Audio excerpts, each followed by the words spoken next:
Mesdames, Messieurs, bonsoir. Je suis heureux d'accueillir cette fin d'après-midi Madame Cathy Scott. Je commence par elle, bien entendu. D'autant que c'est probablement la première fois que vous arrivez en ce lieu de Sorbonne. Oui. Que vous ne connaissiez sans doute pas et qui est de Henri-Paul Guénaud, à peu près pur jus. Un peu de choses près, la salle est identique à ce qui avait été conçu, la salle du 19e siècle. Voilà pour ce qui concerne l'histoire de l'architecture, même si j'ai bien compris, votre tendance naturelle irait plutôt du côté de l'éphémère, ce qui n'est pas tout à fait une des caractéristiques de l'architecture, encore que. Encore que. On en discutera. Quant à Basile Vaudez, eh bien, lui, il connaît parfaitement la maison. Il est sorti de l'école il y a déjà un certain temps, je puis le dire. Il a poursuivi ses travaux au-delà de sa thèse d'école des Chartes dans le cadre d'un doctorat qu'il a publié sur le fonctionnement académique sous l'angle de l'enseignement et de la production des normes architecturales et de l'originalité, le courage qu'il a eu en la circonstance, c'était d'exprimer une ambition comparatiste et internationale, plus exactement. Ce qui ne va pas de soi parce que le comparatisme, curieusement, n'a pas toujours bonne réputation. Et là, il l'a fait avec bonheur, ainsi que vous pouvez en juger à partir de la lecture que vous avez peut-être faite de son livre. Et nous allons maintenant en juger grâce à cette discussion entre Cathy Scott et l'auteur. Merci d'être venu. Alors, au lieu de donner des discours séparés, on a décidé d'avoir une conversation autour du livre de Basile, que j'ai lu avec beaucoup de plaisir et qui m'a apporté beaucoup de renseignements aussi. J'espère que je connais l'architecture française du XVIIIe un petit peu, mais déjà, ça m'a transformé les idées. Alors, c'est vraiment quelque chose à lire d'un bout à l'autre et pas à feuilleter, parce qu'il y a quantité d'informations et d'idées dedans. Alors, on a discuté ensemble et on a décidé de diviser les questions entre les questions par rapport aux institutions, à l'académie, et en question par rapport à l'image, au visuel, au dessin. Alors, je voulais commencer par demander une question vraiment générale. Comment expliquer vous, la renaissance des études historiques et sociologiques sur les académies? Parce que cette année, l'année dernière, on a vu sortir le livre de Christian Michel, et cette année est sorti aussi un livre de Thomas Maxauté sur les sculpteurs de l'Académie royale. Alors, 3 livres dans 2 années, c'est déjà beaucoup. Merci, Katie. Oui, c'est une question évidemment importante, c'est une question difficile aussi, puisqu'évidemment il faut replacer toute cette histoire dans une grande historiographie. Je me souviens que moi, quand j'avais commencé à travailler sur la question, ce qu'il me semblait être une évidence, c'est-à-dire une bonne et importante historiographie sur les institutions artistiques de l'Ancien Régime, où je pensais trouver énormément de réponses à beaucoup de questionnements que je me posais. Et je me rendais compte qu'elle était assez faible et très ancienne. C'est-à-dire que depuis le livre absolument essentiel de Pevsner, qui n'a pas été remplacé, eh bien, il y a eu des études ponctuelles, il y a eu des livres importants sur l'anti-académisme, notamment, mais l'histoire des institutions elles-mêmes semblait un peu souffrir d'un discrédit, comme si on s'intéresse d'un côté, l'école positiviste travaillait beaucoup plus à s'intéresser je parle par exemple en architecture, à la matérialité, à la mise en place de biographies, d'études topographiques, de recherches véritablement archivistiques qui concernent le bâti lui-même, et puis de l'autre côté des études beaucoup plus théoriques, notamment dans le monde anglo-saxon, tirées véritablement de l'école de philosophie française en grande partie, retravaillées aux États-Unis, qui s'intéressaient beaucoup moins, avaient une peur comme ça de travailler sur les fondements législatifs, institutionnels, les rapports avec le pouvoir. Et j'ai l'impression que souvent, les effets de balancier fonctionnant en historiographie, on se rend compte qu'on a besoin de retrouver une sorte de politisation et d'institutionnalisation du monde de l'art. C'est-à-dire qu'on a besoin de comprendre les cadres dans lesquels agissent les artistes, agissent les créateurs, et puis de relier le monde des commanditaires qu'on a beaucoup travaillé pendant très longtemps sur un mode de commanditaire privé. J'ai quand même l'impression qu'on a beaucoup travaillé sur le monde des financiers, par exemple au XVIIIe siècle. On a travaillé sur le monde de la bourgeoisie émergente, etc., sur l'hôtel aristocratique, les travaux de Natacha Cockry, tout ça. Et finalement, sur la commande officielle en elle-même, on avait un peu de peur. Alors évidemment, c'est lié à un renouveau, à mon avis, d'une histoire institutionnelle en général. Je vois par exemple, c'est ce que fait Marie-Claude Chaudonneret pour la peinture au début du XIXe siècle, c'est-à-dire une approche qui est véritablement sur les structures ministérielles et comment la commande, l'encouragement à l'art vivant peut permettre, via la compréhension des structures ministérielles, peut comprendre ce genre de choses.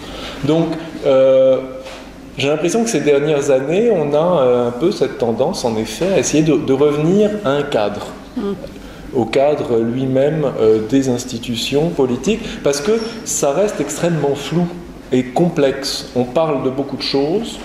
On parle de direction des bâtiments, on parle de menu plaisir, Jérôme Lagorce va quand même travailler là-dessus, du garde-meuble de Stéphane Castelluccio qui a travaillé sur ces institutions, et eh bien, beaucoup d'historiens de l'art finalement se retrouvent avec des archives qui incluent ces administrations, et cherchant à l'intérieur des documents qu'ils trouvent, ce qui intéresse particulièrement l'objet sur lequel ils travaillent, finalement, ont besoin de la compréhension du mécanisme de la commande officielle là-dedans.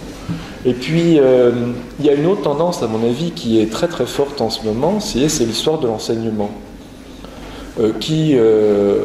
en histoire elle-même est ancienne, mais dans le domaine de l'enseignement d'art, connaît un renouveau considérable, que ce soit dans les périodes contemporaines, tous les travaux d'Anne-Marie Châtelet sur les écoles d'architecture en France au XXe siècle, ou sur les périodes plus anciennes, comment on devient un artiste, comment on est formé, c'est aussi... ça. Alors, pour l'expliquer, évidemment, c'est toujours très difficile. Est-ce que c'est lié justement...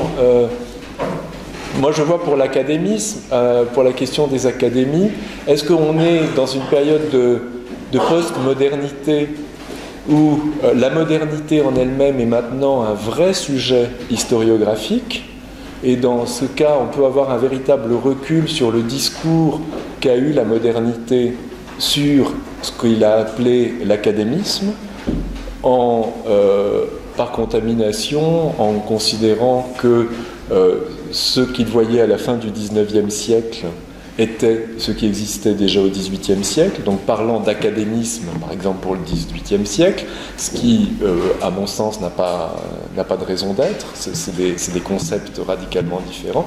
Et peut-être que nous, maintenant, on a un regard assez éloigné, justement, du discours des artistes et des architectes du début du XXe siècle, qui ont eu besoin, justement, de rejeter ce qu'ils appelaient l'enseignement officiel de l'art, pour pouvoir retrouver avec sérénité cette manière-là.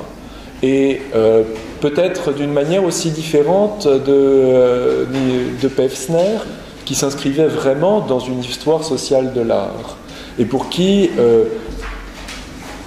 l'histoire des institutions, c'était pas tant l'histoire des institutions elles-mêmes que l'histoire de l'artiste à l'intérieur de ces institutions, et comment l'artiste était utilisé, mis en valeur ou rejeté par l'institution elle-même. Ça peut être, je sais pas, qu'est-ce que t'en penses? Qu'est-ce que j'en pense? Moi, j'ai l'impression, comme anglaise, anglo-saxonne, dans une différente tradition, que Daniel Roche a fait son grand travail sur les académies, mais il ne s'est pas préoccupé des arts. Alors ça a laissé un espèce de trou qui devait être rempli. Et en ce moment, oui, j'ai l'impression que les chercheurs, ils s'intéressent beaucoup plus aux institutions qu'ils ne le faisaient il y a quelques années.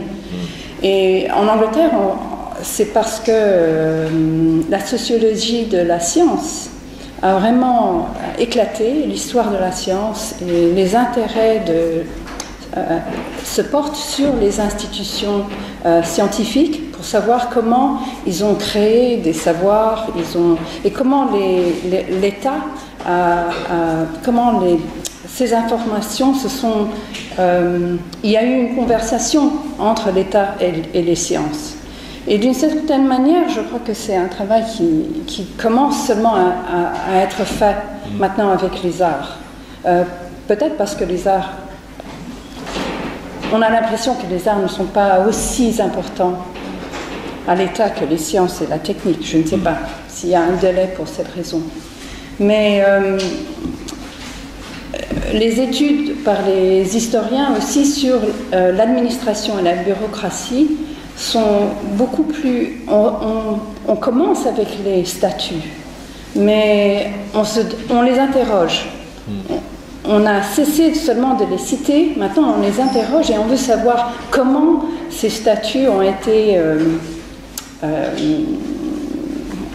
utilisés.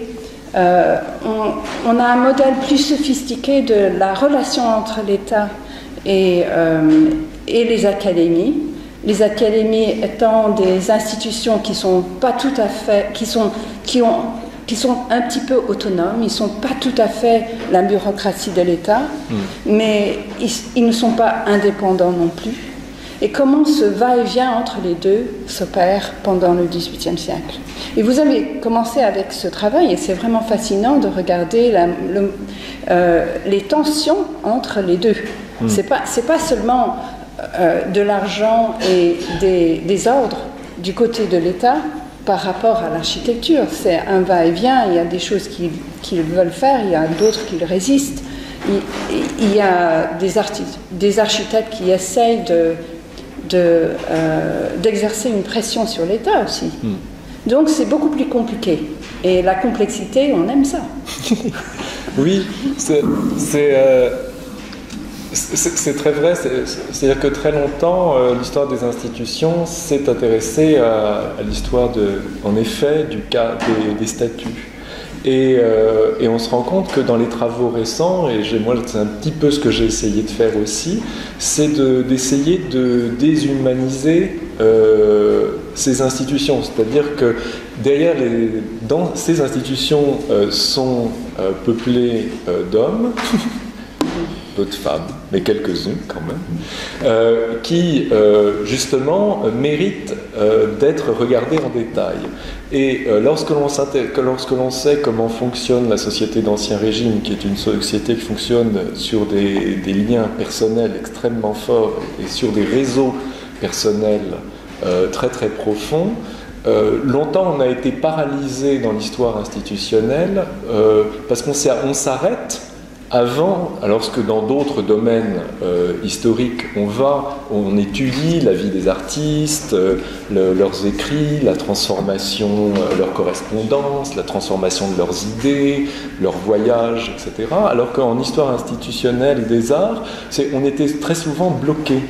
Il y avait une sorte de panique, et comme si le fonctionnaire en lui-même était cette personne déshumanisée qui elle-même n'avait pas une commande privée, un goût particulier, des affinités, et qui pouvait même, par exemple, on prend le cas de Marigny, transgresser les règles qu'il se posait lui-même pour favoriser telle personne ou telle autre, et selon qu'il avait rencontré dans un salon une personne particulière, changeant d'idée le lendemain pour une commande, et ainsi de suite. Et dans le cadre de l'académie, moi c'est un petit peu ce que j'ai essayé de faire, c'est-à-dire essayer de retrouver, non pas ce qu'on avait toujours l'impression de faire, c'était de parler d'académie, et on posait l'étiquette et on fermait la porte, et comme si c'était un tout complètement homogène, mais d'essayer de comprendre au contraire l'hétérogénéité de ce que peut être une réunion d'une trentaine d'individus à très forte personnalité pour la plupart. Ce qui paraît être complètement une évidence. Vous mettez... Tout le monde sait ce que c'est qu'un architecte, c'est déjà quelqu'un qui doit avoir de la personnalité, hein, peut-être plus que dans d'autres professions, et vous les mettez dans une pièce, et c'est évident qu'il n'y a pas de rabotage, c'est-à-dire que ce ne sont pas 30 individus qui pensent la même chose, et qui, parce qu'ils sont académiciens, vont avoir les mêmes attitudes, les mêmes discours. La preuve, c'est qu'il n'y a pas de discours. Donc, c'est un peu là-dessus que je voulais revenir, et c'est pour, encore une fois, essayer d'aller contre le concept d'académisme lui-même, qui est cet épouvantail que l'historiographie du modernisme a mis en place pour rejeter d'un coup toute la richesse et toute la complexité, véritablement la complexité de ces institutions.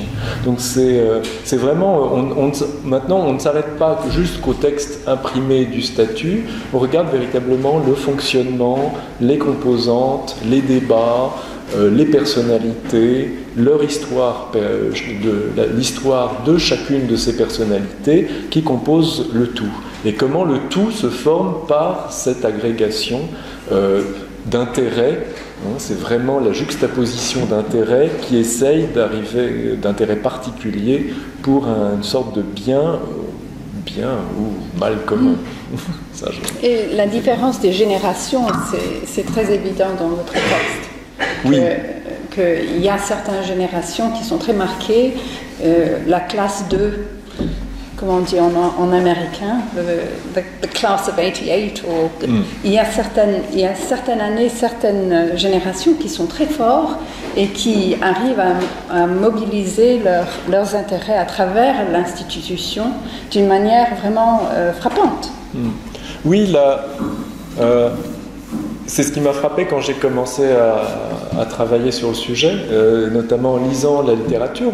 Ça fonctionne toujours comme un bloc, comme si tous ces gens étaient... On ne prend jamais en compte justement le fait de la spécificité, notamment de l'Académie d'architecture. On reviendra dessus par rapport à d'autres institutions. C'est comme l'Académie française, on est nommé à vie. Et on est élu nommé à vie.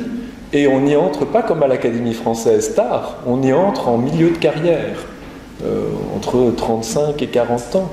Donc on se retrouve avec un mélange où, par exemple, j'avais noté ça, si on prend l'année 1770, on a côte à côte quelqu'un comme Chevautet, qui a 72 ans, qui est entré à l'Académie en 1722, et quelqu'un comme Chalgrin, qui a 31 ans, et qui vient d'arriver. On ne peut pas parler de discours unique quand vous avez quelqu'un qui est entré, qui a fait sa carrière avant 1722 et quelqu'un qui commence tout juste sa carrière en 1770. Et pourtant, ils appartiennent au même groupe qu'on a toujours eu tendance à faire parler d'une même voix. Or, c'est impossible. Et c'est ça qui est intéressant, c'est avec les très faibles indices que l'on peut avoir, essayer de retrouver justement ces débats, ces chocs de génération, ces conflits qui sont c'est une des hypothèses de travail que j'avais, qui sont extrêmement productives. Et ce débat, contrairement à ce qui va se passer au XIXe siècle, est extrêmement productif, justement.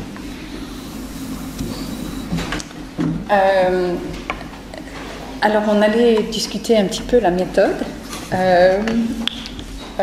comparatiste, qui, pour moi, j'ai trouvé ça vraiment très éclairante.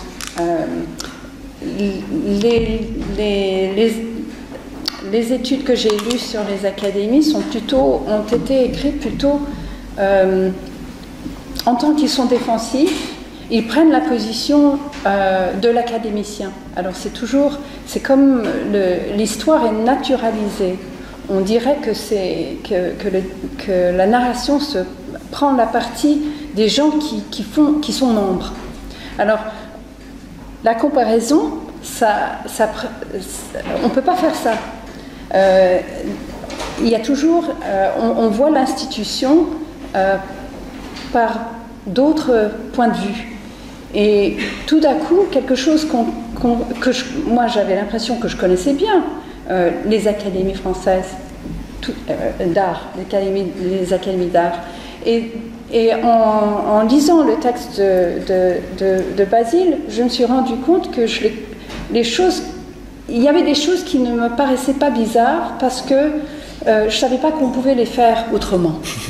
Et en lisant, en regardant les différents moyens d'opération entre l'Académie d'architecture en France, à Paris, et ceux de Madrid et de Rome, tout d'un coup, je me suis dit, je ne savais même pas qu'ailleurs, il n'y avait pas d'académie d'architecture à elle seule. Que dans les autres pays européens, les académies, c'était pour les 3 arts. Alors, du début, voilà, il y a quelque chose qui est très particulier avec la position de l'architecture en France. C'est un peu ce qui m'a... C'est le premier constat, je me souviens, quand j'avais commencé à travailler, c'est la première chose que je me suis dite. En lisant le livre de Wolfgang Scholle, qui est une vraie monographie sur l'Académie royale d'architecture, qui a été publiée en 1993, je me suis rendu compte que c'était un livre extrêmement dense, avec énormément d'informations remarquables, mais qui, en effet, ne posait pas la question de la spécificité de l'institution par rapport à d'autres. Or, en effet, je me rends compte, quand on lit la littérature, quand on discute avec des collègues, que le cas français de séparation entre 2 académies qui paraissent si naturelles ici est une aberration lorsqu'on discute avec des collègues étrangers ou quand on regarde la situation ailleurs en Europe. Donc, ça a été un des premiers postulats, c'est comment essayer de remettre en cause ce qui paraîtrait être des certitudes, des choses qui allaient de soi. Donc, pour moi, ce qui a le grand avantage de la méthode comparatiste, c'est que rien ne va de soi. Alors évidemment, il y a toujours le danger d'avoir un regard qui est un regard purement historien et anachronique. Parce que pour un académicien parisien du XVIIIe siècle, cela va évidemment de soi qu'il y ait 2 académies. Donc, il y a toujours à prendre en compte le discours contemporain qui est autocentré, et puis nous, ce qui nous permet d'essayer de voir et de comprendre l'institution elle-même en regardant les différences. C'est-à-dire, à chaque pas, la méthode comparatiste, elle permet de se poser la question, bon, ça se passe comme ça ici, quelles ont été les conditions qui ont permis que ça se passe de cette manière en France, donc ça permet d'interroger les spécificités du cas français par rapport à d'autres cas, et je crois que ça permet d'éclairer évidemment la situation politique, sociale, économique spécifique de la France du XVIIIe siècle par rapport à d'autres pays, que ce soit l'Espagne, l'Angleterre, etc. Et donc du coup, ça permet d'éclairer vraiment beaucoup plus d'aspects que si on reste enfermé à l'intérieur de sa seule institution, quelque part. Parce que là, ça force à se poser les questions de la fondation, de la continuation, du fait qu'il n'y ait pas de fusion entre les deux académies, ce qui va arriver sous la Révolution. Mais pourquoi ça n'est même pas... il n'y a pas un seul texte du XVIIIe siècle avant les années 1780 qu'il propose, alors que c'est le cas dans le reste de l'Europe. Pourquoi le reste de l'Europe, qui se dit systématiquement copier le système français et qui dit nous demandons les statuts des académies de peinture et sculpture, les statuts des académies d'architecture, je pense à Madrid, ne suit absolument pas le modèle finalement. Donc comment justement ce type de comparaison permet d'éclairer pas à pas et vraiment alors un exercice qui je l'avoue ne peut pas être mené systématiquement. La méthode a été vraiment d'essayer, c'est-à-dire de vraiment systématiquement prendre pas à pas et de voir ce qui se passait ailleurs. Parfois ça marche, parfois c'est très éclairant, parfois ça ne marche pas du tout parce que la situation politique, la situation sociale, par exemple si on prend le cas de Madrid, ne permet pas de comparaison fructueuse avec la situation parisienne. Le fait qu'à Madrid, par exemple, c'est avant tout une école, ne permet pas de faire une comparaison extrêmement fructueuse sur les méthodes d'enseignement, par exemple. Ça n'aurait pas de sens de dire « Ah oui, mais à Paris, il y avait des méthodes beaucoup moins progressistes où la bibliothèque de Madrid, de l'Académie, était beaucoup plus fournie qu'à Paris. » Oui, mais c'est parce que les buts mêmes de l'institution ne sont pas les mêmes, que l'âge des étudiants n'est pas le même, que les ressources dans la capitale madrilène ne sont pas les mêmes à disposition des étudiants que des étudiants de l'Académie d'architecture qui peuvent avoir la bibliothèque de Boulay pour ceux qui sont à l'école de Boulay à disposition, qui peuvent avoir la bibliothèque de Chevautet, etc. Chose qu'à Madrid, les ressources ne sont pas là. Donc il y a des fois où ça marche, puis il y a des fois où ça n'a pas de sens. Donc la méthode comparatiste, elle est intéressante parce que ça force à tout le temps se poser des questions, tout le temps buter un peu à chaque pas. Moi, j'ai trouvé ça parce que ça propose la question, si l'architecture est divisée des arts de peinture et sculpture institutionnellement dans les académies, comment est-ce qu'ils se retrouvent? Et vous montrez très bien qu'ils se retrouvent à partir de chantiers, de cabinets, d'écoles ailleurs à Paris. Alors, tout d'un coup, on voit que c'est pas seulement que c'est une académie, mais c'est une académie dans un centre urbain important où on a la possibilité de retrouver les gens dans d'autres, à partir d'autres institutions, les ateliers du Louvre en plus, parce que les gens, ils avaient leur studio, ils étaient à peu près, vous avez montré que les architectes, ils étaient logés près du Louvre pour la plupart. Alors, ils étaient géographiquement, ils faisaient une corporation, je ne sais pas, un groupe, si vous voulez. C'est seulement à partir de l'institution qu'ils étaient divisés. Alors, c'est pas tout à fait clair pourquoi il y avait cette division, mais c'était pas une qui était vraiment sérieuse par rapport à la pratique. Oui, c'est aussi là où il ne faut pas s'arrêter au nom lui-même et à prendre le nom pour la chose et la chose pour le nom. C'est-à-dire qu'on parle d'académie, il ne s'agit pas d'un campus. En effet, il ne s'agit pas d'un espace fermé. Moi, j'avais étudié dans le cadre de ma thèse d'école des chartes l'Académie de Saint-Pétersbourg.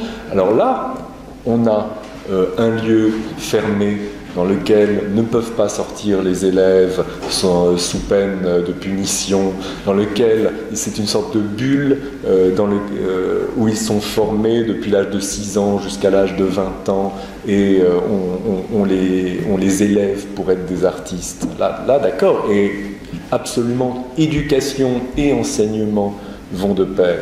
Mais ici, c'est pas le cas. Les lieux sont extrêmement diffus, en effet. Il y a la salle dans laquelle les cours publics, mais donc publics ouverts à n'importe qui, sont délivrés, et on ne sait pas très bien si vraiment les élèves y allaient beaucoup, hein, surtout au moment où ils devaient rendre des concours d'émulation ou préparer le Grand Prix. C'était pas le moment de perdre son temps à écouter Blondel qui ressassait les mêmes choses. Et puis, l'endroit où ils peuvent se retrouver, il y a les loges. Sinon, ils sont disséminés dans l'ensemble de la ville et dans les différents ateliers dans lesquels ils préparent leurs concours. Et c'est vrai, les académiciens eux-mêmes se réunissent toutes les semaines au Louvre, mais c'est 2 heures par semaine, et le reste du temps ils sociabilisent, ils vont, comme le raconte le Graverville dans son journal, ils vont en goguette selon leurs affinités au bord de la rivière, ils sont invités chez le directeur général à dîner, et ils sociabilisent bien plus selon des affinités. Alors on n'en a pas encore parlé, qu'ils ont acquises à Rome, où c'est là où se forment les vraies amitiés et les liens les plus forts qui vont après être conservés au sein de l'Académie et qui tissent ces liens qui sont tellement puissants entre les arts dans la seconde moitié du siècle, mais il y a un dialogue absolument constant, ça c'est évident. Donc la séparation institutionnelle ne veut pas dire séparation sociale, mais ce qui est intéressant, c'est d'étudier le discours. Justement, comment est-ce que le fait qu'il y ait séparation induit un discours différent que lorsqu'il y a réunion. C'est-à-dire quand on étudie les discours français, la question de la prééminence de l'art, du paragone, est beaucoup plus forte évidemment que lorsque on étudie le discours espagnol ou le discours romain, où là la question a été réglée à l'intérieur d'une même structure. Je me demande si c'est aussi peut-être il y a une survivance des divisions qui existent par rapport à des corporations où peinture et sculpture sont ensemble, mais l'architecture c'est plutôt maçonnerie, charpenterie, alors ils sont tous divisés. Alors je ne sais pas, mais je me demande la question s'il y a une longue histoire de division des architectes, des peintres et sculpteurs. Oui, absolument. On pourrait dire, il se trouve que la division en France vient que l'architecture n'a pas, en fait, s'est fait quasiment imposer le fait d'être réunie dans une académie par une sorte de vide institutionnel au moment où il n'y avait plus de premier architecte, où c'était un peu compliqué vers 1670-1671, après la mort de Levaux. Donc c'est assez conjoncturel. Mais ce qui est intéressant, c'est que si on regarde en Espagne ou à Rome, on a aussi cette division en corporations qui sont très très fortes. Alors, mais il y a Mais on a des histoires, encore une fois, très très différentes. À Rome, ça naît vraiment de la question vasarienne, de la réunion des arts du dessin, et la volonté par Zuccari puis Vasari d'inclure l'architecture dès le début. Ce qui n'allait pas forcément de soi. Donc le fait d'inclure dès le XVIe siècle dans le système académique des arts du dessin l'architecture est une volonté intellectuelle de l'humanisme d'abord florentin puis romain. En Espagne, tout naît autour d'une volonté politique qui est de rassembler tous les arts utiles au souverain. Et le premier des arts utiles au souverain, c'est l'architecture. L'institution naît autour d'un chantier, le chantier du Palais Royal. Donc qui participe au chantier des architectes, des sculpteurs, des peintres. Donc du coup, sont réunis dans une même institution tous ces architectes qu'on a fait venir souvent d'Italie, pour la plupart, et on crée une école du chantier qui devient après une académie pour évidemment prendre une tournure intellectuelle qui permet de relever le niveau artistique et de l'Espagne qui vit sur des complexes d'infériorité extrêmement forts vis-à-vis du reste de l'Europe. Donc là, à chaque fois, on se rend compte que dans ces histoires entre de ces institutions, c'est des situations sociopolitiques très particulières qui président à leur naissance. Et c'est très différent de toutes les autres fondations. C'est pour ça que je me suis attaché à ces trois institutions. C'est très différent de toutes les autres fondations princières du XVIIIe siècle, qu'on pense à tous les pays germaniques, aux pays scandinaves, qui eux sont des émanations du prince, en gros pour résumer, pour faire français.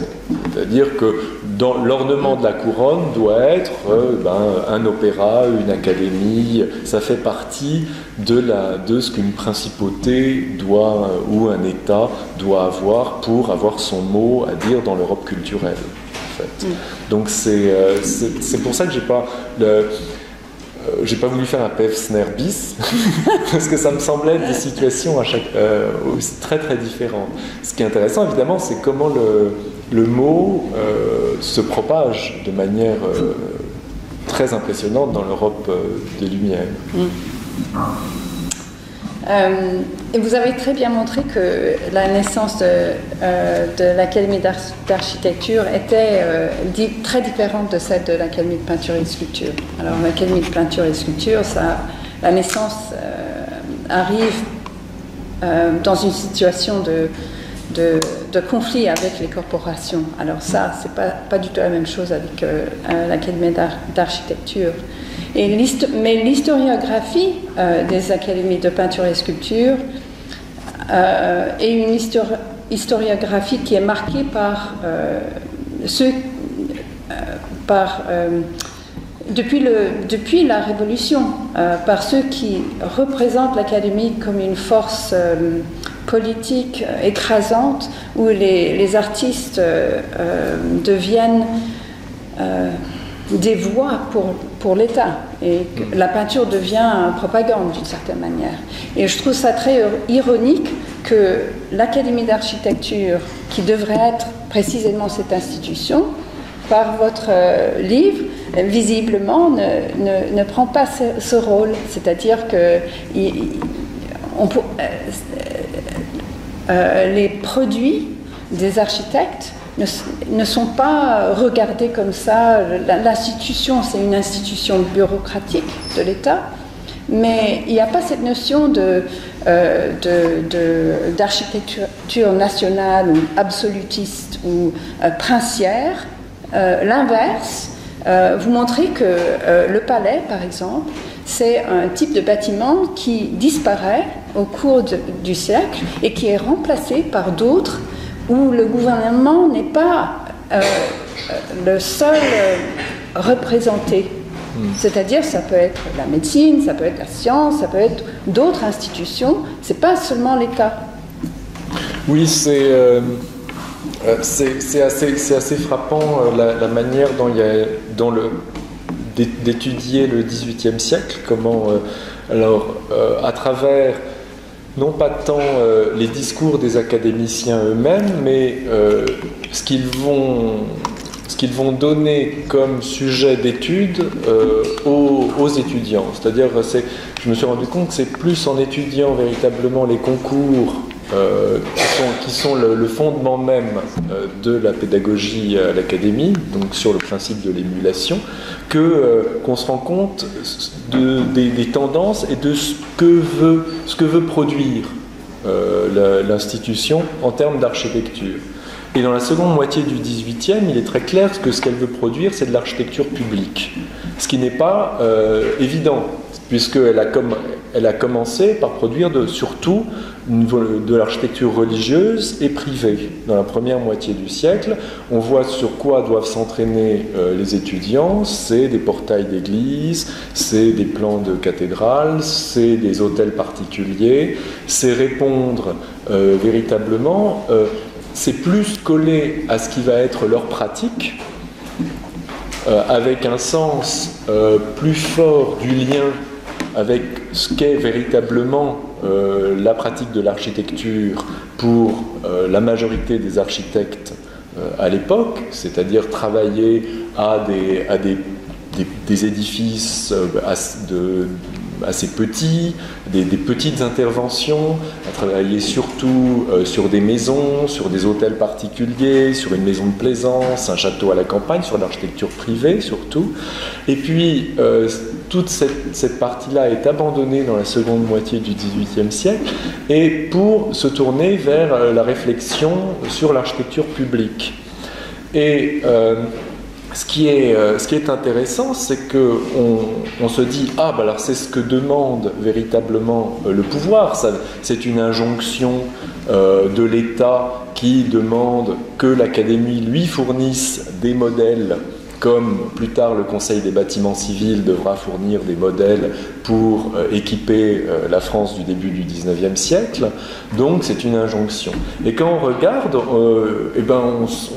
moi l'impression que j'ai, c'est que ce n'est pas une injonction, c'est une demande au contraire des architectes qui veulent jouer un rôle justement dans la définition de ce que c'est qu'une architecture de l'État, de ce que c'est qu'une architecture publique. Que ça vient plutôt d'eux qui ont une volonté d'être utiles et d'être reconnus vis-à-vis du pouvoir politique pour leur expertise dans la définition de ce dont aurait besoin le gouvernement en termes d'édifices publics.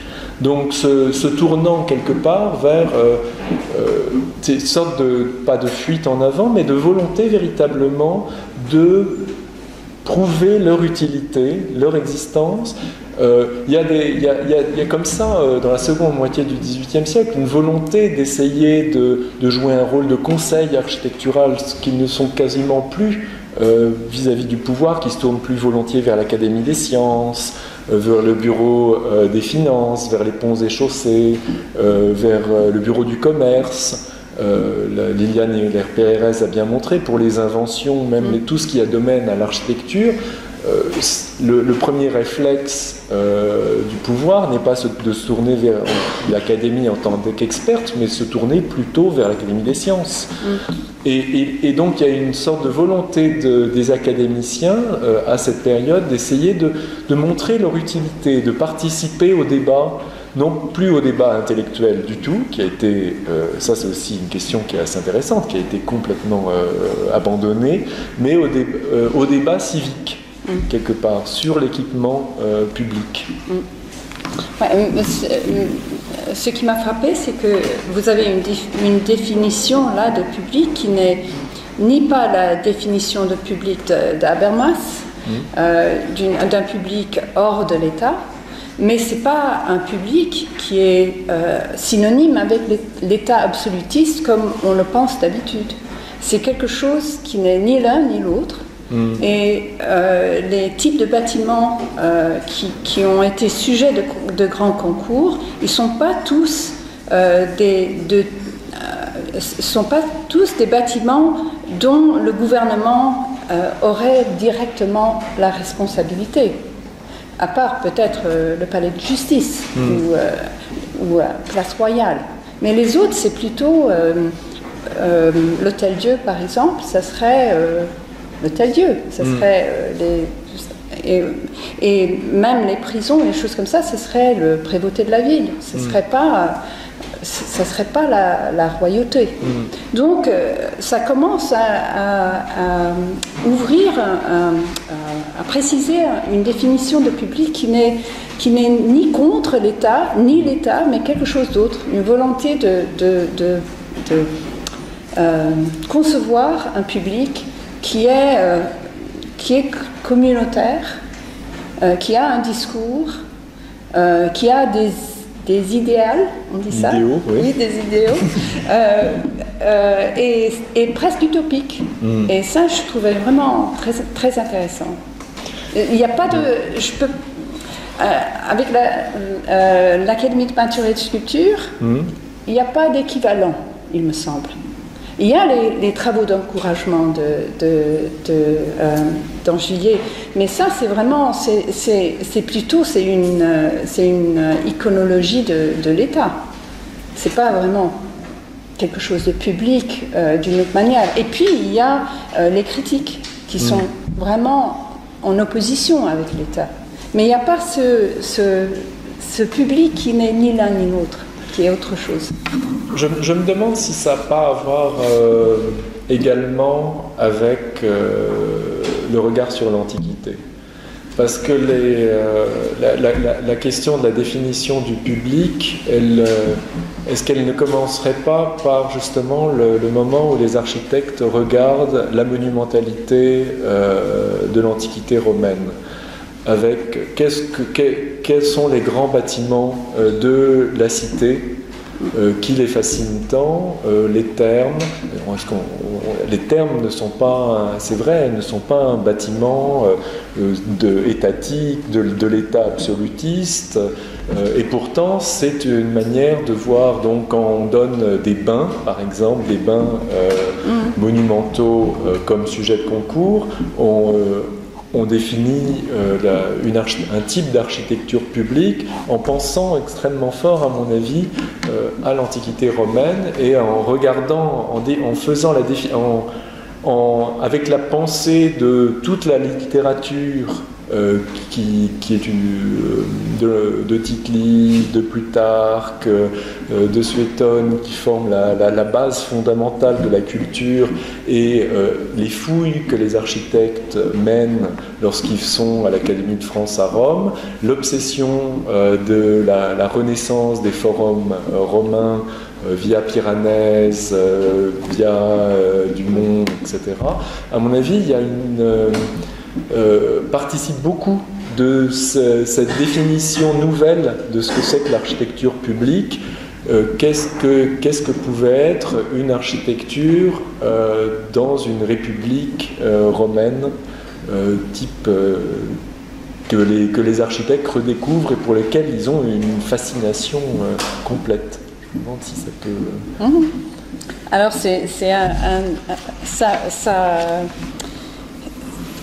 moi, je pensais trouver un discours sur l'ornement et sur le goût grec. Et non, j'ai trouvé une typologie de bâtiments. Alors, comment expliquez-vous que l'Académie s'intéresse pas du tout de l'ornement et de la décoration? Une question extrêmement difficile. Mais c'est une vraie question. Je me suis rendu compte, en effet, que ma grande ignorance sur la question de l'ornement on est évidemment forgé par ce sur quoi on travaille, hein. Elle résultait du désintérêt complet de l'objet sur lequel je travaillais pour cette question. Évidemment, à mon avis, il y a véritablement à creuser. Alors, il y a plusieurs hypothèses qui peuvent venir, qu'il faudrait absolument creuser. Donc, c'est d'ordre complètement des hypothèses. Je me demande si, surtout dans la seconde moitié du XVIIIe siècle, le moment, la réaction anti-rocaille et tous ses prolongements ne font pas justement que tout discours sur l'ornement devient suspect. Et dans un lieu comme les conférences, pas les conférences, mais le lieu de l'académie et des débats académiques, le fait de discourir sur l'ornement pourrait dévier le cours de la pensée du groupe vers des objets contre lesquels ils se sont au départ levés. Et puis l'esthétique qui est prônée et qui est encouragée par la nouvelle génération, notamment à partir des années 1770, et dans le type d'architecture qu'ils promeuvent, qui est l'architecture publique, et qui n'est pas forcément l'architecture qu'ils font. Parce que quand Boulet ou quand Ledoux travaillent, évidemment, ils produisent de l'ornement, que ce soit au café militaire, que ce soit à l'hôtel Alexandre, etc. Donc, il y a entre ce qui est encouragé à l'intérieur pour former le goût des étudiants et pour hiérarchiser l'architecture en mettant l'architecture publique au sommet de cette hiérarchie et ce que l'on fait, il y a évidemment un fossé considérable. Donc est-ce que le fait de ne pas du tout évoquer la question fait que de peur de ne pas conserver cette hiérarchie entre la monumentalité publique qui revient à une essence de l'architecture qui se veut une architecture de volumétrie, de masse, de sévérité et de structure, et l'ornement qui, lui, est rejeté dans le décor. Et en effet, dans les concours, il n'y a pas de projet de décor dans la seconde moitié. Il faut attendre la galerie de 1790, au moment où l'Académie est en crise, pour qu'il y ait un projet de décor. Mais il n'y a pas de projet de décor. Comme s'il y avait une séparation des deux mondes qui est difficile à vraiment si j'ai bien compris, on ne s'intéresse non plus à Laugier et à l'essai d'architecture non plus. Et lui, pour lui, c'est important parce que le rejet de l'ornement, c'est aussi le rejet des murs et une concentration sur les Preston Lintel, comment on dit, les Preston Lintel, les soutiens, oui, et les. Oui, le fondement structurel. Voilà. Alors c'est retrouver une architecture primitive pour le dire vite. Alors j'ai l'impression qu'il repousse et l'ornement et les débats sur ce que l'architecture devrait être comme sujet. Ou peut-être pas, mais peut-être on le redécouvre seulement par rapport au dessin et pas dans ce que l'Académie achètent pour leur bibliothèque ou discutent entre eux. Je ne sais pas, mais c'est vraiment... C'est bizarre, je trouve ça vraiment... Oui, il y a une...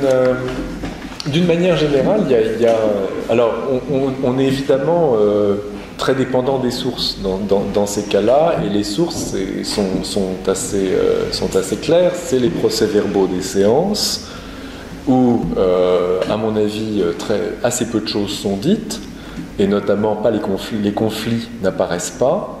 Et contrairement à d'autres endroits, par exemple, si on voit la Royal Academy de Londres, les conflits apparaissent au grand jour, ils sont publics, ils se traitent tous de noms d'oiseaux épouvantables, et tout ça est très joyeux, etc.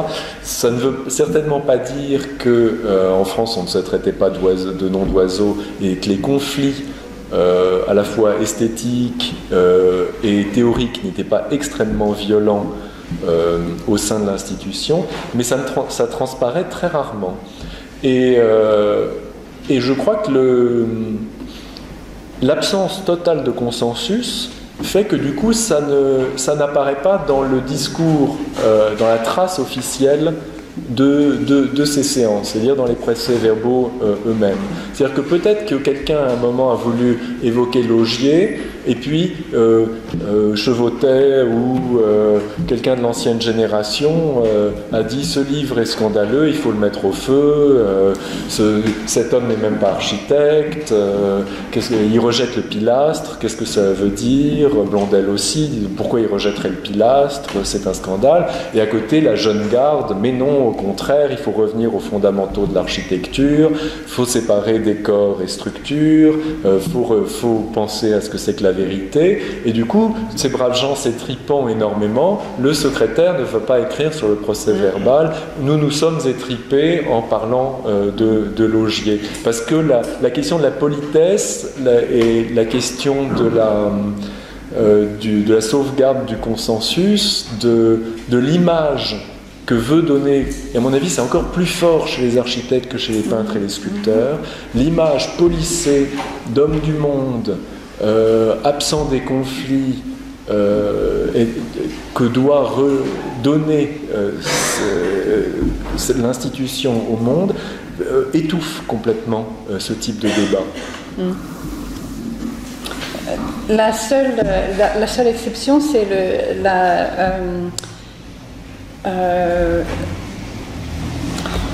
je commence à getting a bit tired at this point. C'est l'exemple avec la colonne dorique sans base. Oui. Alors ça, moi je traiterais comme ornement, c'est-à-dire que c'est une présentation de l'ordre d'une certaine manière. Et vous expliquez que la génération jeune, ils préfèrent l'ordre dorique sans base. Et trop. C'est-à-dire ils deviennent trop amoureux de ce type d'ornement ou de présentation. Oui. Oui, c'est le sol. C'est ça, et puis les autres conflits qu'on peut voir, c'est autour du dessin. Notamment le fameux coup de tonnerre de Fontaine de 1785 sur le monument sépulcral pour les souverains d'un grand empire, où c'est de l'ornement, hein, où le paysage, le caractère dramatique, la météorologie quasiment du dessin déplaît à une majorité qui jusqu'ici avait subi l'ascendant de Boullée et qui à un moment se réveille, mais se réveille en vain quelque part. Et puis à un moment, il y a aussi, on voit la même année, les procès-verbaux demandent que les concurrents utilisent moins de colonnes. Il y a un abus de la colonne, la colonnomanie, etc. Mais on se rend compte que il y a quelques moments où les conflits qui doivent être pour arriver jusqu'à ces endroits où il y a des renversements de majorité, puisque le procès-verbal finalement c'est la voix de la majorité, il y a des votes systématiques, etc., avec des figures charismatiques plus fortes que d'autres à des moments. Donc s'il y a une figure charismatique forte qui est absente ce mois-ci, ou ses partisans qui sont absents ce mois-ci, peut-être que une autre garde se réveille et on a assez de l'anticomanie et de la colonne sans base. Donc et puis petit à petit le système s'auto-entretient, c'est-à-dire que moi, ce qui m'a beaucoup intéressé dans l'étude de ces dessins, de ces projets, de ce mode pédagogique autour du concours, c'est que finalement, il permet de refléter non pas ce que les concurrents pensent ou ce qu'ils veulent inventer, ou des nouvelles formes, mais ce qu'ils pensent que le jury va préférer.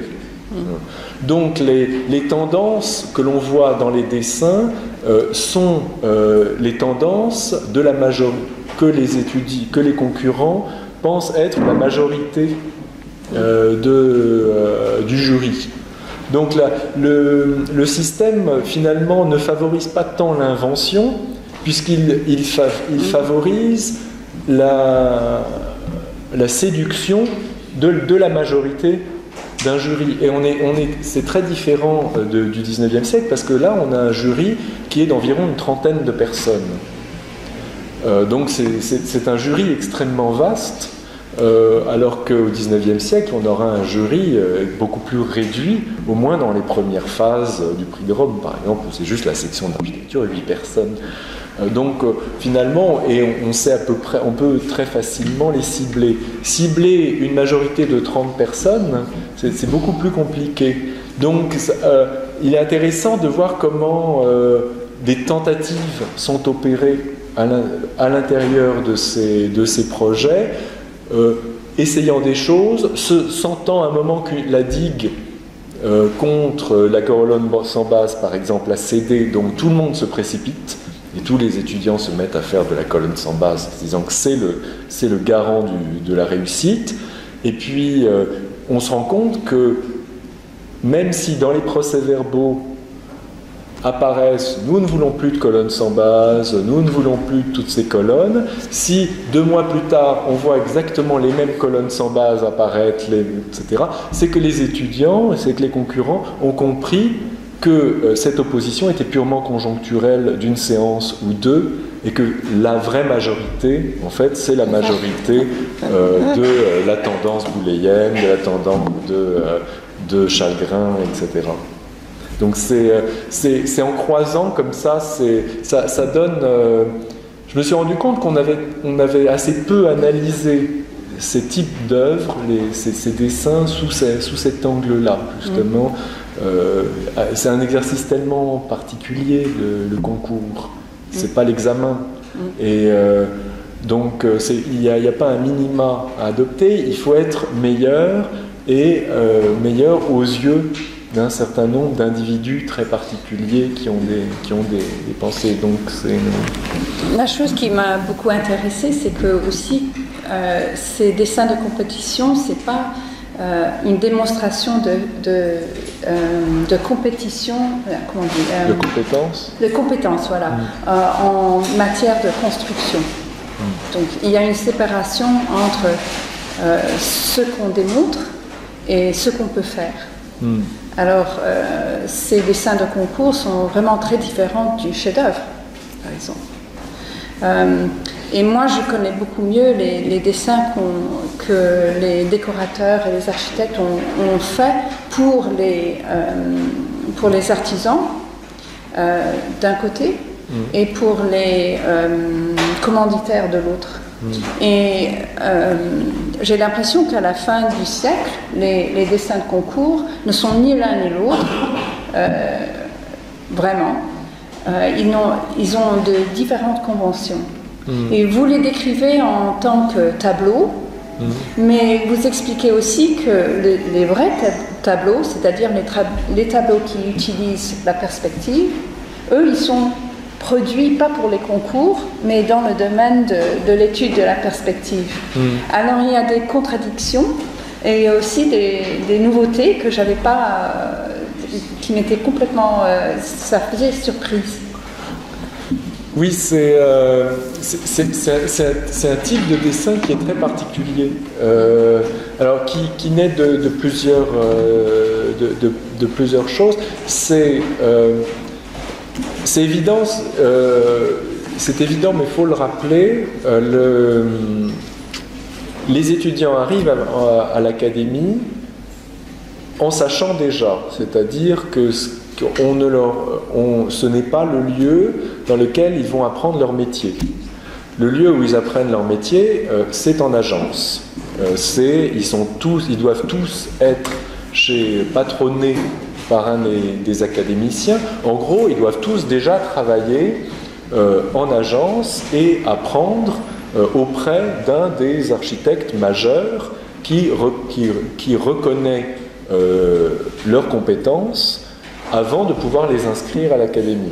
Donc déjà, avant d'être élève à l'académie, il faut avoir finalement fait ses preuves, et fait ses preuves dans un certain nombre de domaines qui sont véritablement les domaines qui vont être utiles après pour un architecte, que ce soit le domaine de la construction, de la conduite d'un chantier, que ce soit le domaine de la connaissance des matériaux, de la coupe des pierres, de la géométrie, etc. Donc quel va être le plus qu'apporte l'académie? C'est par les cours publics de la théorie, par le cours de théorie. C'est des mathématiques, mais on se rend compte que c'est pas pris très au sérieux, parce que les mathématiques, notamment après la mort de Camus, lorsque en 1768 Mauduit, qui est le nouveau professeur de mathématiques, est nommé, c'est pas un mathématicien du tout de premier plan, et que le niveau qui est fourni en mathématiques aux architectes extrêmement faible, alors que ce n'était pas du tout le cas à la fin du XVIIe siècle et au début du XVIIIe siècle, où il était au contraire très en pointe. Là, il y a eu un décrochement extraordinaire, donc c'est pas les mathématiques qui sont intéressantes non plus. C'est une forme qui se met petit à petit en place, j'ai l'impression assez inconsciemment, qui est la pratique du projet en temps donné pour fournir un type de dessin tout à fait particulier qui est le dessin de présentation, le dessin final qui doit être un dessin de séduction, avec, en empruntant tous les codes de la peinture tels que les architectes qui ont côtoyé Piranèse, qui ont travaillé avec le jet à Rome au milieu du siècle, ont développé donc tous les artifices de la peinture pour essayer de séduire le client au moment du produit final. Mais évidemment, en conservant la sacro-sainte représentation géométrale, puisque la perspective ferait basculer entièrement la représentation du côté de la peinture, du côté de cette classe de peintres, des peintres perspectivistes, que ce soit Hubert Robert, etc. Donc la barrière elle-même tient au fait que le bâtiment lui-même est représenté en géométral et surtout pas en perspective, mais se développe tout un vocabulaire emprunté à la peinture, emprunté à l'aquarelle, emprunté à la miniature, qui est appliqué, à mon avis, dans le but justement de pouvoir fournir un objet qui est un objet de séduction vis-à-vis d'un client à la fin, de fournir un modèle de dessin de présentation qui, avec tout un discours sur la question de la séduction, de l'engagement, du ravissement, même le de Boulet en parle, que doit fournir l'image vis-à-vis de celui qui la regarde. Donc il y a comme ça, et c'est une tendance qui évidemment qui naît à mon avis à la fin du XVIIIe siècle et qui donne complètement ce qu'on va appeler plus tard le style Beaux-Arts, qui est justement cette volonté de séduction en gardant les fondamentaux de l'architecture, de peur de basculer justement de l'autre côté. J'ai une dernière question, c'est Vous expliquez dans le livre que la tendance avec ces dessins du début du XVIIIe siècle jusqu'à la fin, c'est de dessins où la distribution est très importante au début et beaucoup moins à la fin. Et c'est pas seulement la distribution, mais on donnait aux étudiants, je crois dans les prix d'émulation, on leur donnait un terrain qui était irrégulier et on leur demandait, c'était une espèce d'exercice, d'essayer de produire une symétrie dans un tissu urbain asymétrique. Et à la fin, c'était plutôt, on n'avait pas de contraintes comme ça. On inventait sans contrainte. Alors je me demande si la définition, la conception qu'on a de l'architecte-artiste évolue, ou si vous avez l'impression que ça évolue durant le siècle. Oui, j'ai l'impression que de plus en plus, il y a une séparation forte entre ce que l'on demande aux concurrents à l'académie et justement ce que doivent les problèmes auxquels doivent répondre les architectes au jour le jour dans les agences, avec une abstraction de plus en plus forte dans la pratique du projet. Se met en place véritablement un type de formulation du projet par des systèmes d'axes, par le quadrillage qui apparaît vraiment à la fin du XVIIIe siècle, par une volonté de poser le bâtiment comme le résultat de formes abstraites sans contingence. Il y a de moins en moins d'espaces urbains, de plus en plus d'espaces sans véritable contrainte, pas de mitoyenneté, jamais de références, très peu de références locales qui commencent à disparaître, alors que c'était assez systématique dans la première moitié du siècle, à l'emplacement où l'on croit, où l'on pense, où se trouvait le couvent un tel, vous travaillerez ça, là où on pense créer une nouvelle place sur la rive gauche, là ça disparaît complètement. Les indications topographiques disparaissent au profit d'une architecture de plus en plus de l'abstraction, du gigantisme, à mon avis, qui est le reflet à la fois de l'esthétique de cette fin de siècle, où vraiment, on ne le répétera pas, mais Boulay est quand même... Ça paraît être évident, mais moi je suis... Au début, on a toujours envie de dire non, on parle tout le temps de Boulay, ça suffit de Boulay, etc. Non, quand on regarde vraiment, à l'Académie, il est central. Il dirige, il a une personnalité extrêmement forte, il a un groupe qui domine la fin du siècle, et donc le type d'architecture qu'il va développer, c'est ce que lui propose quand il expose au salon. C'est l'architecture enterrée, c'est l'anti-vitruvianisme qui va vraiment triompher à cette époque. Et l'idée, c'est de développer une architecture à la fois qui répond, qui développe une architecture publique, mais dont le but n'est pas l'utilité. C'est véritablement, l'architecture n'est pas là pour répondre aux besoins primaires de l'homme, c'est véritablement pour créer de la poésie, créer de la beauté.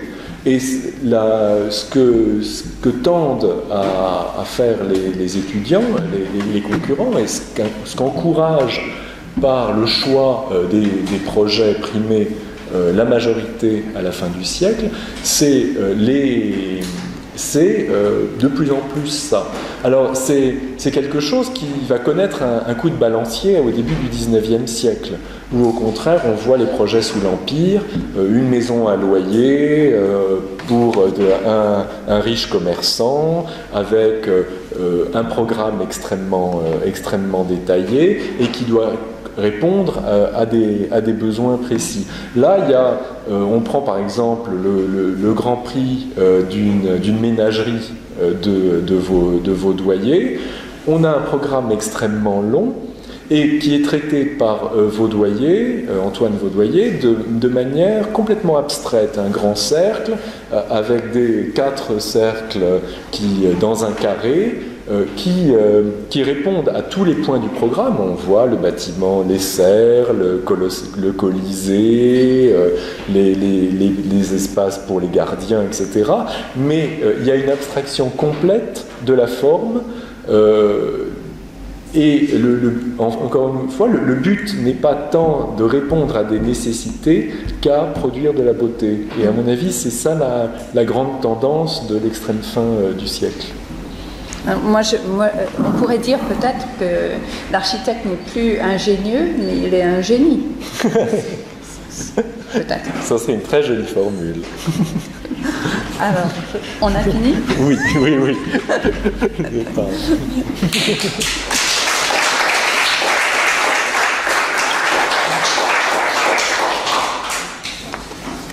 Merci beaucoup pour cette très belle discussion extrêmement riche qui pousse à la réflexion. On peut ne pas être d'accord sur tout, mais vraiment sur rien. Mais ce sont des questions extrêmement importantes et je pense qu'on pourra discuter d'ailleurs de façon tout à fait académique. Car il me semble que pour répondre pour faire écho à ce qui a été dit au départ, le point de départ, me semble-t-il, du renouveau des études sur le fonctionnement académique tient peut-être dans ces articles que Marc Schumaroli avait publiés dans le commentaire sur les académies du XVIe siècle, à propos desquelles il disait que l'essentiel c'était la définition d'une méthode de travail, une méthode de sociabilité, d'élaboration d'un consensus qui se faisait par différentes façons, par des méthodes de discussion appropriées. Ça a été repris par Agulon dans ses études sur les sociétés de pensée. On ne se dit pas la parole, chacun parle l'un après l'autre. Toutes ces règles qui font qu'on civilise les pierres sauvages et les architectes, c'est vrai, on a l'habitude d'être des tempéraments violents, semble-t-il, sont encore ce qu'on voit aujourd'hui, mais du coup, la rivalité s'appelle émulation. Dans les concours, il n'y a pas de rivalité, il y a émulation. C'est tout à fait autre chose. La discussion permet d'enrichir la réponse et la vérité est utile, l'erreur est utile en ce qu'elle permet l'expression progressive de la vérité. Donc, tout est positif au total. Et ce qu'il faut admirer dans tout cela, c'est dans le fond que ce système qui est censé produire un consensus ne produit pas un consensus mou, puisqu'on voit émerger des personnalités extraordinaires, quand même de plus en plus, jusqu'à la fin du XVIIIe siècle.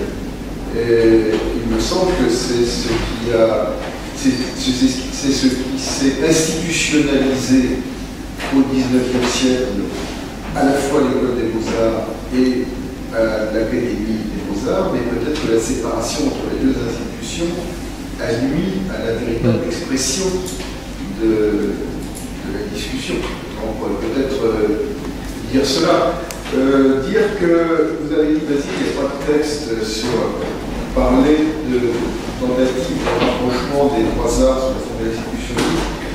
C'est sans doute vrai, ce serait oublier les projets d'architecture. Oui.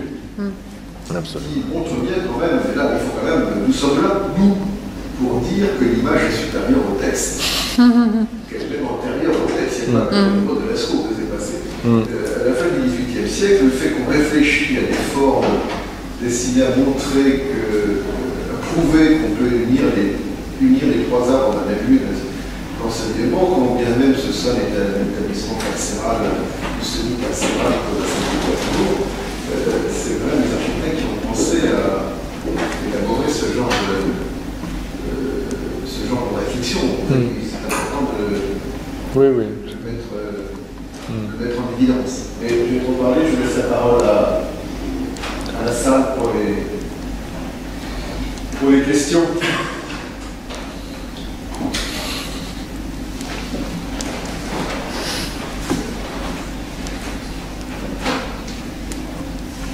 Les questions, mais je voulais même à des questions. Concernant simplement. Merci d'abord de cette passionnante conversation. On avait envie de vous poser des questions pour chacun de nos échanges. Et je m'en tiendrai seul. Je suis en train d'achever un travail sur, vous allez voir ça à la rapport, sur James Cook et donc ses explorations. Et James Cook, on est des peintres. En deux de ses voyages, il en est des peintres très importants, pour ses maritimes, etc. Et je voulais. Il y a une énigme, et ça c'était une question dont Basile a parlé, sur ce regard sur l'Antiquité. Le peintre de la dernière exploration, Weber, a fait un tableau extravagant, que je voudrais bien expliquer autrement que superficiellement, d'indigènes sauvages, en tunique antique, c'est-à-dire soit romaine, je suis capable de vous dire que c'était très romaine, mais les femmes sont habillées de cette façon-là. Et je me suis dit, alors, quel était le motif de Weber par rapport aux Anglais, puisque ces tableaux étaient rapatriés? Je suis anglaise, mais je ne travaille pas sur la rente. Tahiti, ça a été une propagande. Les images, on peut dire, on parle de des images qui ont été rapportées de Tahiti. Là, c'est autre chose.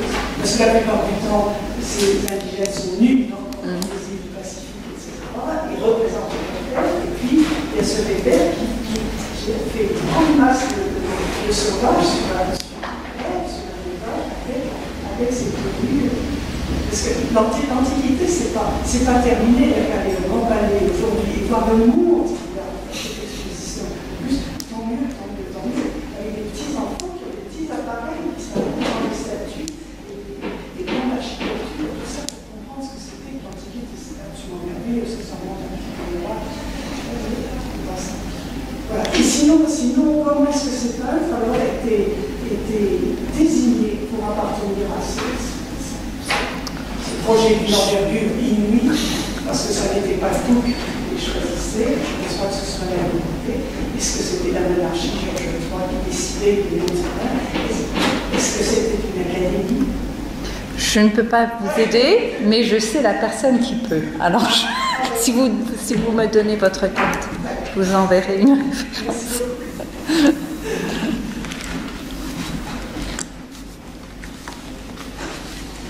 Oui.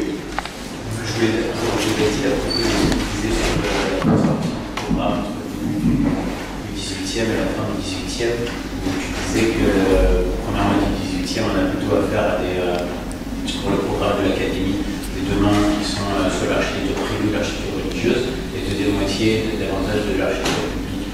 Et tu disais que a priori c'est plutôt une demande qui vient des architectes eux-mêmes en fait, vouloir se positionner par rapport aux besoins d'une société. Est-ce que tu ne penses pas quand même que le pouvoir royal est quand même très important là-dedans? Enfin, il suffit par exemple pour le règne de Louis XV, les grands bâtiments publics qui sont faits, le prestige que représente la création d'écoles militaires. Parce que je prends l'exemple de Marino qui, quand il se fait reproduire, enfin il se fait faire son portrait, il y a le plan d'école militaire et puis l'hôtel de la Monnaie. Est-ce que ce prestige qui va être lié à des bâtiments publics ne fait pas que les architectes sont soumis un petit peu à cette demande venant du pouvoir royal?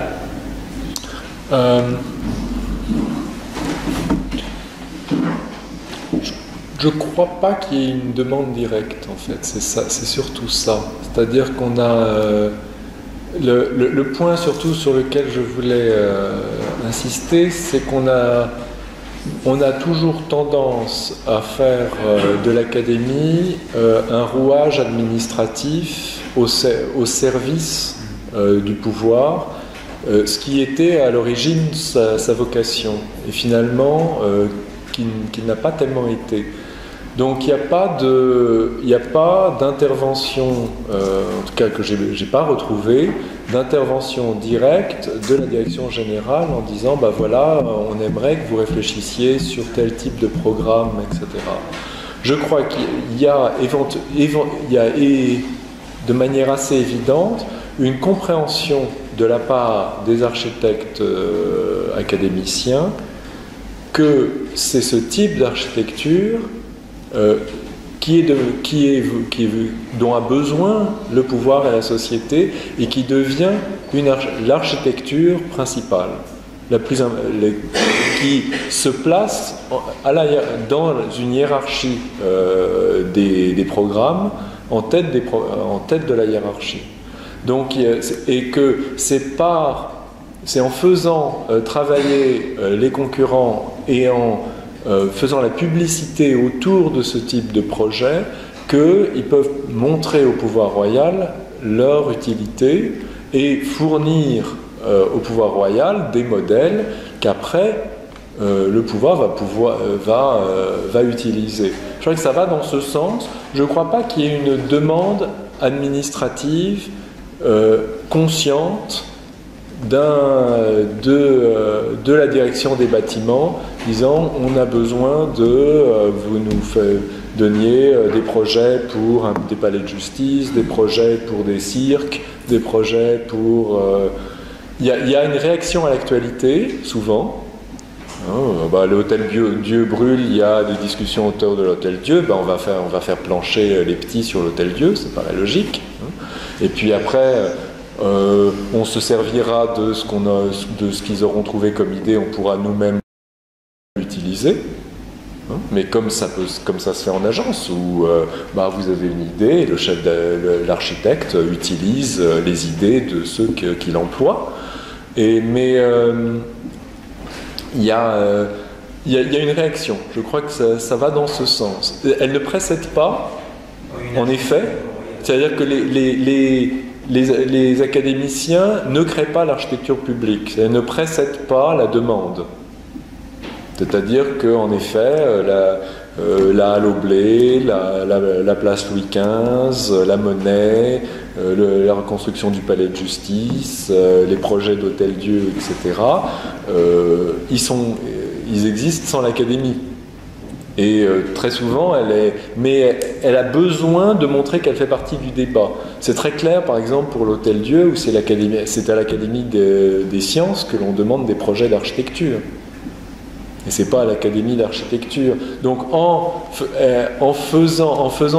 élaborant une réflexion sur ce que c'est que l'architecture publique, elle force le pouvoir royal à la reconnaître comme partie présente du débat sur une architecture publique, un débat qui existe, à mon avis, dans la société sans elle. C'est ma lecture. En fait, le débat n'est pas bilatéral, il y a le commanditaire, le pouvoir royal, l'architecte, il y a le technique. Le technicien qui prend de plus en plus d'importance dans le cadre de la monarchie administrative du XVIIIe siècle. Celui qui prétend dire le programme, c'est le technique. Oui. C'est le médecin, et Cicerone le dira en 1817. C'est le médecin qui l'emporte sur l'architecte dans la définition d'un hôpital. Absolument. Et il me semble que ce que va prétendre l'architecte à travers la réflexion académique, c'est moins le projet de définir de façon linéaire et littérale des programmes que d'affirmer que c'est lui qui tient la dernière main à la chose. Et pour ce faire, je crois que c'est une des grandes inventions du XVIIIe qui va se construire par la suite, c'est l'invention d'une méthode de réflexion architecturale. Pour ça, je ne suis pas tout à fait d'accord avec votre conclusion sur la beauté. Il me semble que ce qui est déterminant, c'est précisément ça. La réflexion architecturale, c'est l'art du projet. C'est l'art d'inventer la mise en forme d'un programme. Et ce qui fait que l'architecture ça va se confirmer au XIXe siècle, va se caractériser comme une sorte de science. C'est-à-dire, le programme, c'est étant donné, je vous produis, on pose tel type de solution. Il me semble que c'est le programme va se définir comme une sorte de question un peu à la manière des mathématiques, intégrant de plus en plus de paramètres, de façon à permettre un projet de plus en plus élaboré. Et à la fin du fin, on aura, dans la grande continuité académique jusque dans les années 1950, on aura ce type de réflexion. Il me semble que c'est le legs du XVIIIe siècle sur ce point, c'est l'affirmation de l'architecte comme ayant le dernier mot, puisque c'est lui qui possède non pas l'art de définir le programme, mais de concevoir la forme architecturale qui va remplir toutes les données du programme. Je crois que l'un n'exclut pas l'autre, c'est-à-dire que il y a d'un côté la recherche de solutions qui sont des solutions à partir d'un type de composition qui peut s'appliquer à différents types de programmes. Et c'est toute la question de la rapidité.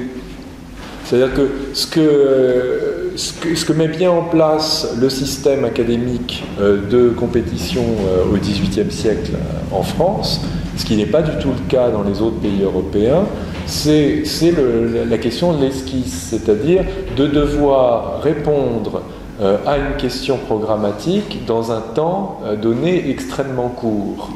Et après, tout ce que l'on fait tous les mois qu'on passe à rendre le projet, à faire le rendu, c'est de s'appuyer sur cette solution compositionnelle pour rendre quelque chose de séduisant et qui produise de la beauté. Mais j'ai l'impression que ce que l'on apprend à l'architecte, c'est de répondre à différents types avoir des typologies de programmes avec des typologies de solutions selon des méthodes de composition qui sont des méthodes de composition préétablies qui peuvent servir à différents types de projets. Donc il y a une standardisation dans la manière de faire le projet. Et pour moi, c'est une sorte de contamination de l'architecture par les mathématiques. Il y a tout type de solutions possibles, oui. Et on y arrive, on des différents types de plans qu'on adapte plus ou moins d'abord le savoir-faire que l'on possède et les paramètres du problème. Oui.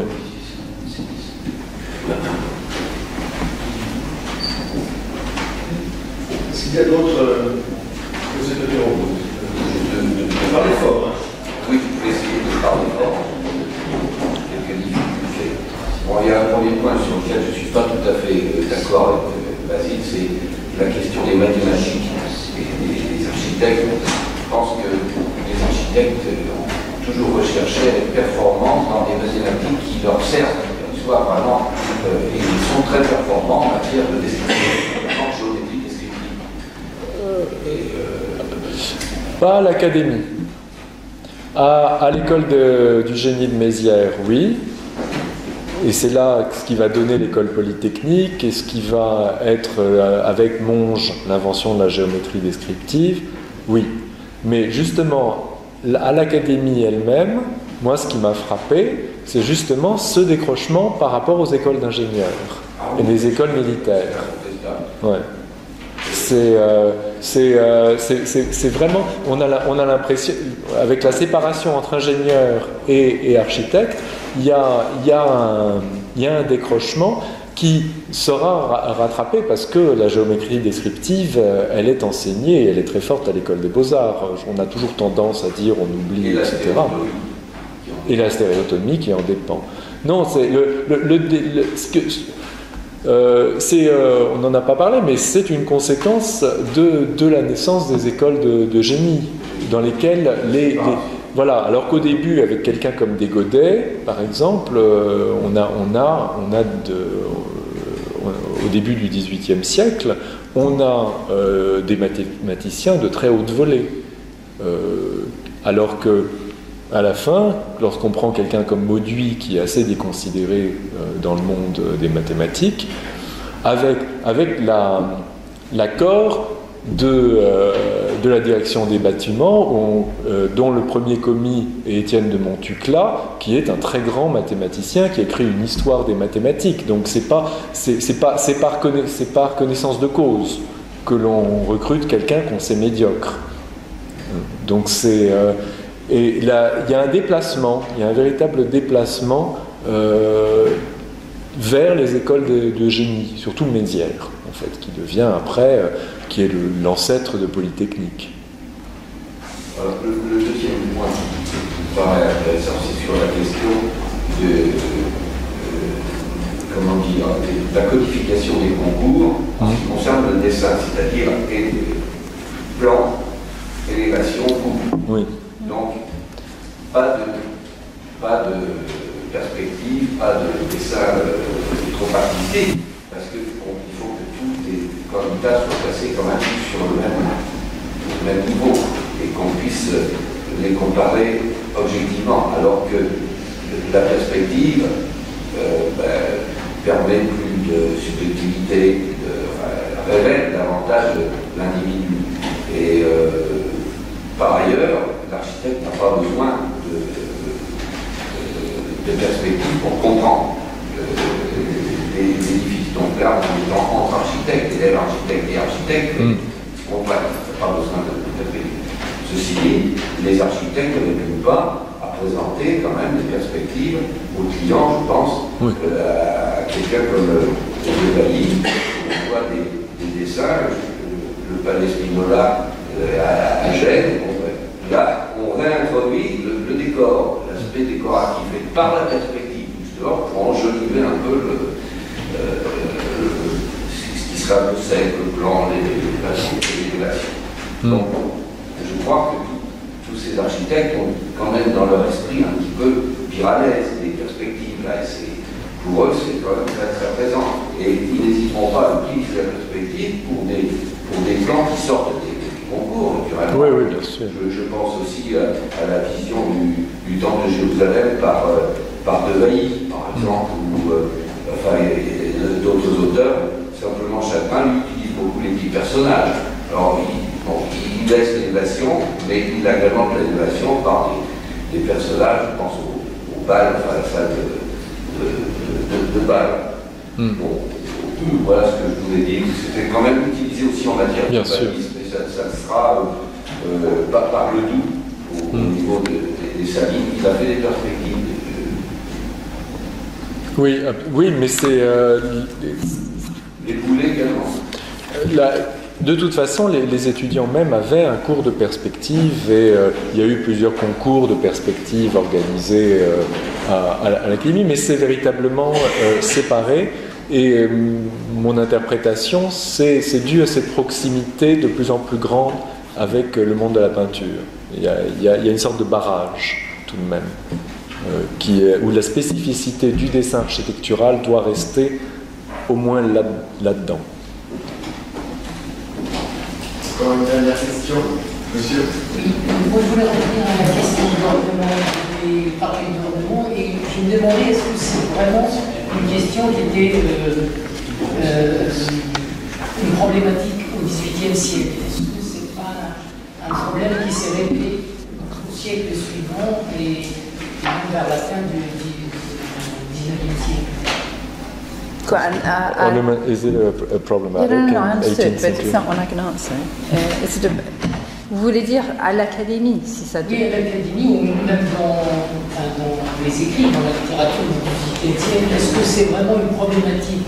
Parce que j'ai l'impression que pendant jusqu'au XIXe siècle, c'était quelque chose d'évident. C'était l'ornement, c'était les ordres. L'architecture était les ordres, etc. Le goût rocaille, je voulais seulement dire, par exemple, si on lit le Mercure de France, l'architecture n'y est pas pour beaucoup là-dedans. Mais il y a plein de débat autour de l'ornement.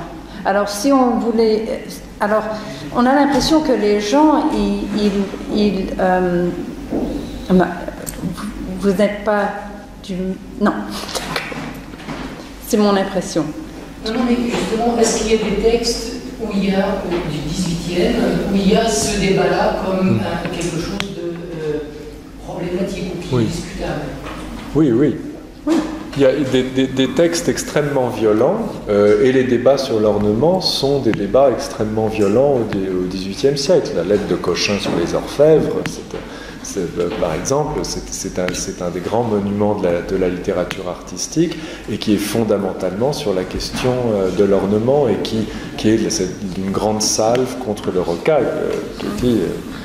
Non. Un texte de Marat absolument extraordinaire, un jeu de Marat disant que les ornements sont des guirlandes qui dissimulent les chaînes de l'esclavage. Ah, c'est Rousseau. C'est à partir de Rousseau. Marat dit déjà. Mais c'est vrai que c'est pas les mêmes discussions qu'on a pendant le 19e siècle, où il y a une discussion plutôt historiographique sur l'ornement, où on essaye de discuter, où on décrit l'histoire de l'ornement à travers les siècles, et où on a il y a un débat, mais il y a aussi une connaissance de l'ornement. Et ça n'existe pas vraiment au XVIIIe siècle. C'est plutôt un débat autour du goût et du beau. Au début de la conférence, Cathy Scott s'interrogeait sur les raisons pour lesquelles l'histoire de l'architecture s'intéressait aux institutions. Bien, je crois qu'une des grandes réponses tient au fait qu'elle est enfin sortie d'une ornière, celle d'une histoire purement formaliste, dans laquelle elle s'est emprisonnée pendant les 50 premières années du XXe siècle autour d'une idée très forte qui était celle de la vie des formes. Mais cette idée était maintenant à donner tout ce qu'elle pouvait donner. Il est grand temps de sortir une histoire des arts de manière générale, une logique purement autonome, mais de la faire rentrer dans une problématique d'hétéronomie. Les institutions en font partie. Ce débat en a été la démonstration éclatante, et je vous remercie l'un et l'autre de nous avoir à ce point.